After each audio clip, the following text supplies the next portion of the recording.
Bonjour et bienvenue à tous sur Planète Galaxy. Alors dans le cadre de notre test du Galaxy S5, nous avons décidé de vous présenter la certification IP67 du terminal. Alors cela signifie que notre smartphone est résistant à la poussière et étanche jusqu'à 1 mètre de profondeur pendant 30 minutes. Alors des tests que nous avons déjà publiés montrent justement ces deux côtés étanches jusqu'à 1 mètre de profondeur pendant 30 minutes. Donc nous ne reproduirons pas les tests, mais nous allons voir comment se comporte le Galaxy S5 lorsqu'il est plongé dans l'eau. Alors nous avons donc notre Galaxy S5 ici, et pour cela nous avons pris tout bêtement un saladier rempli d'eau dans lequel nous allons plonger notre Galaxy S5. Alors pour tout vous avouer, mettre un téléphone dans de l'eau n'est pas vraiment un geste naturel et on a une certaine appréhension. Alors premier point à vérifier avant de faire ce test, c'est que notre Galaxy S5 possède sa coque arrière qui est totalement bien refermée pour ne pas infiltrer l'eau.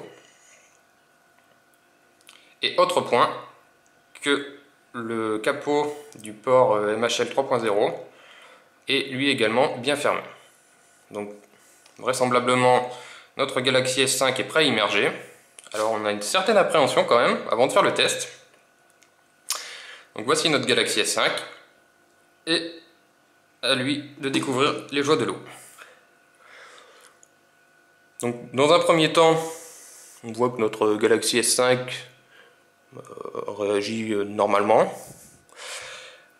Bonne nouvelle, aucune bulle d'air n'est remontée à la surface, ce qui signifie qu'il n'y a pas de fuite. Donc au niveau de l'activation des boutons physiques, toujours pas de problème. En revanche, on va remarquer que dans l'eau, l'écran n'est plus du tout tactile, il n'y a plus aucune réaction de la part de l'écran. Voilà, comme vous voyez. Donc là on va ressortir notre téléphone. Donc on peut toujours le déverrouiller grâce au bouton Home ou au bouton Power.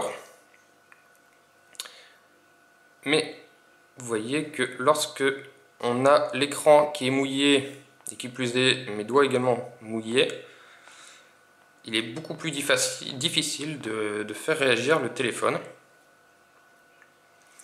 Donc vous comprendrez que la certification IP67 qui est présente sur le Galaxy S5 est davantage une sécurité, une manière de pouvoir faire en sorte que le téléphone soit résistant à l'eau, plus qu'une utilisation sous-marine. Alors on va faire un petit test, donc là on va essuyer rapidement le téléphone. Imaginons que durant vos vacances à la piscine, vous vouliez prendre des photos sous l'eau ou des vidéos. Dans ce cas, il faudra que vous prévoyiez avant de plonger. Donc pour cela, donc voilà, on vient d'essuyer un petit peu le téléphone, ce qui permet de pouvoir le rendre à nouveau utilisable. Donc là, on va prendre l'appareil photo. Donc voilà.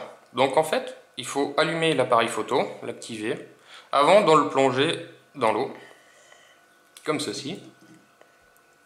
Et dans ce cas, avec les boutons volume, donc situés ici sur cette tranche, vous allez pouvoir prendre les photos. Là, voilà, il est bien plongé dans l'eau. Puisque, à nouveau, on a l'écran, on a beau appuyer, il ne se passe rien. Mais vous avez entendu, lorsqu'on appuie sur le bouton volume, que ce soit bas ou haut, on a possibilité de prendre la photo. Alors par contre, pour le mode vidéo, il n'y a pas possibilité de l'activer lorsqu'on est dans l'eau. Donc il faudra d'abord activer la vidéo et ensuite plonger le smartphone dans l'eau. Donc voilà pour le test de résistance à l'eau de notre Galaxy S5. Donc comme je vous le disais, le Galaxy S5 possède sa certification IP67, davantage comme une sécurité et non comme une utilisation sous-marine. Après, voilà, vous pouvez toujours faire des photos, mais il vous faudra lancer l'appareil photo avant même de plonger. Voilà, donc n'hésitez pas à nous suivre sur Planète Galaxy. À bientôt!